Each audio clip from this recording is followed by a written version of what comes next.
Motorola's new Moto X isn't loaded with the kind of specs that typically accompany a super high-end smartphone, but that hasn't stopped Google from pushing it as a flagship contender. On contract, the suggested retail price of the Moto X starts at $199, the same price point as one of the most popular smartphones in history, Samsung's Galaxy S4. How do these competitors fare in a head-to-head challenge? Let's find out. I'm Michael Fisher, this is Pocket Now, and this is Motorola Moto X versus Samsung Galaxy S4. Last week, we brought you a comparison featuring the Moto X up against the Google Edition HTC One, and we'll follow the same format when comparing the X against the stock Galaxy S4 running TouchWiz atop Android Jelly Bean. We'll do that in 4 categories: build, software, camera, and test notes. To make sure you don't miss future reviews, comparisons, and features, subscribe to Pocket Now here on YouTube and follow us where we tweet, post, snap, and share. These smartphones differ not just in terms of their design, but in the philosophy behind that design.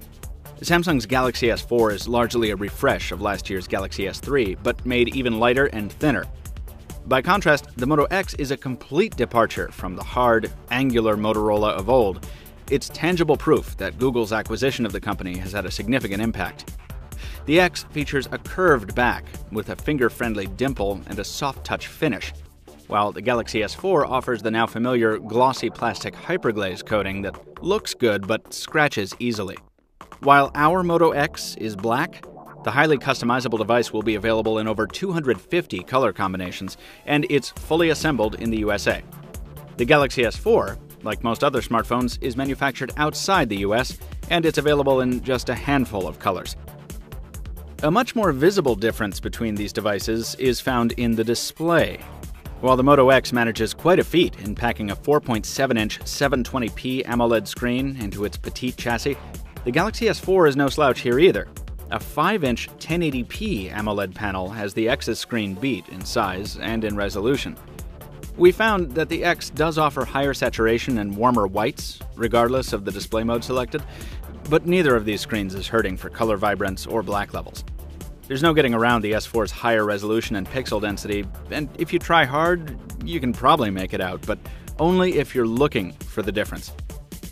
Taking a look at the engines, the most notable difference here is that only one of these phones lets users get under the hood. The Galaxy S4 includes user-expandable memory and a user-replaceable battery, while the Moto X doesn't. The 50 gigs of free Google Drive storage that you get with a Moto X purchase helps, but sometimes there's no substitute for a good microSD card, so Samsung wins the power user points in this regard. In terms of raw power, our AT&T Galaxy S4 here also packs the more conventional chipset, which is also widely regarded as more powerful. It's a Snapdragon 600 clocked at 1.9 GHz and backed up by 2 GB of RAM, while the Moto X offers a customized dual-core S4 Pro at 1.7 GHz. Hold on, though. That application processor is backed up by the same Adreno 320 GPU as found in the Galaxy S4, and it's also augmented by 2 independent cores, one for linguistics processing and the other for contextual computing. Motorola is calling this home-cooked system the X8 mobile computing system, and it's so different from the system inside the Galaxy S4 and almost any other phone out there that you're left thinking the performance just has to reflect that. But that's not really the case. Sure, there are some deviations in benchmark results, but not necessarily what you'd expect. If you're a hardcore gamer, you'll want to take those into account, but on a day-to-day basis, common tasks like opening and flicking between apps, general responsiveness overall, and so forth, pretty comparable. In fact, the Moto X has a slight edge here. You rarely see the hiccups and stutter on the X that you'll occasionally get on the S4. That's probably because the X is running a near stock build of Android 4.2.2, while the Galaxy S4 also has to run TouchWiz, Samsung's heavy third-party UI, on top. That UI completely changes the look and feel of Android and offers a whole catalog of special features to go on top of it.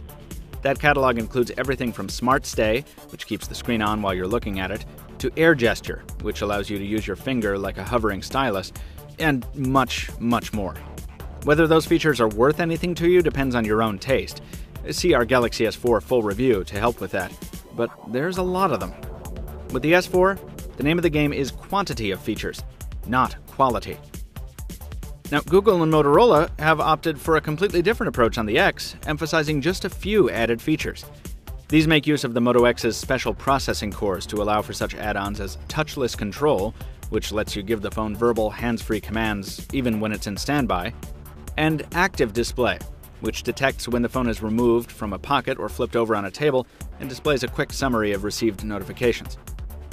Each suite of features is meant to make its respective phone more useful and user-friendly, but we think Motorola gets closer to achieving that goal than Samsung does. The Moto X is not flawless in this regard. Some of its features could use some honing, as we mentioned in our full review, but we think it offers more value in its smaller, focused assortment of improvements than Samsung's shotgun approach does. In terms of the camera, the Moto X's viewfinder is brilliant and beautiful in its simplicity. A toggle wheel slides out from the left only when you need it, offering only the bare essentials for customization, and touch to capture and flick directly to gallery make the X's 10-megapixel camera as easy and usable as a Windows Phone shooter. By contrast, the viewfinder software controlling the Galaxy S4's 13-megapixel camera is pretty complex, with drop-down menus and sliding toolbars that take some getting used to. And there's no quick flick of the wrist to jump into the camera, as there is on the Moto X. But where the X's software shines, it's let down quite a bit by the hardware. With both cameras in 16:9 shooting modes, 10 megapixels for the Moto X and 9.6 megapixels for the Galaxy S4, the S4's shots are significantly better. Colors are brighter on the Galaxy's photos, and while sharpness is sometimes comparable between the two devices, when there is an edge, it belongs to Samsung. Adding HDR helps with the color to a degree on the X, but Samsung's photos still come out looking better.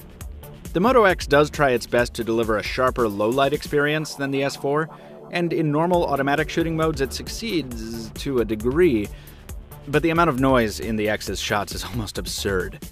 While the S4 doesn't do much better in illuminating very dark scenes, at least it delivers clearer results. In camcorder mode, the Moto X brings some fairly good stabilization and audio to the game, but again, the colors are muted and dead, in contrast to the bright, vibrant tones of the Galaxy S4's shooter. Here's a few seconds of 1080p video from each. The Galaxy S4 video stabilization disabled at normal walking pace on a brightly lit day outside of Boston with a slight breeze. And we'll end this with a focus test using the typical iced coffee from Dunkin' Donuts. Everyone's favorite coffee, if your name is Michael Fisher. So while the Moto X delivers okay results that can be cleaned up after the fact, along with fast shutter speed and a wider field of view, those advantages aren't enough to overcome the better results of the Galaxy S4.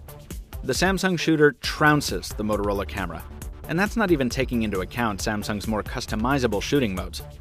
If optical performance is a priority for you, there's no debating it. The S4 wins, hands down.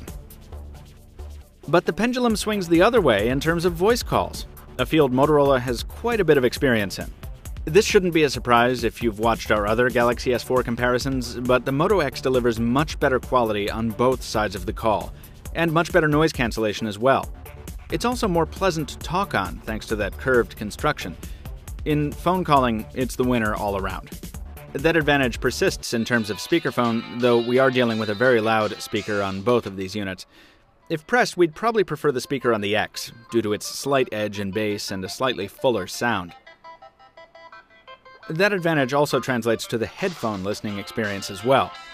You'll probably be able to listen to your tunes a bit longer on the Galaxy S4, though, not just because of its slightly larger battery, but because that battery is also replaceable, as mentioned before. Still, each of these devices should get you through a full day of moderate to heavy use with no problem.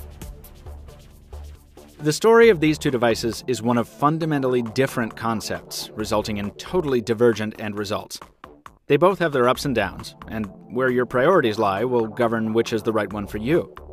If you need a smartphone with the maximum possible amount of features, a solid camera, one of the best displays on the market, and a conventional, powerful heart beating under it all, the Galaxy S4 is your phone.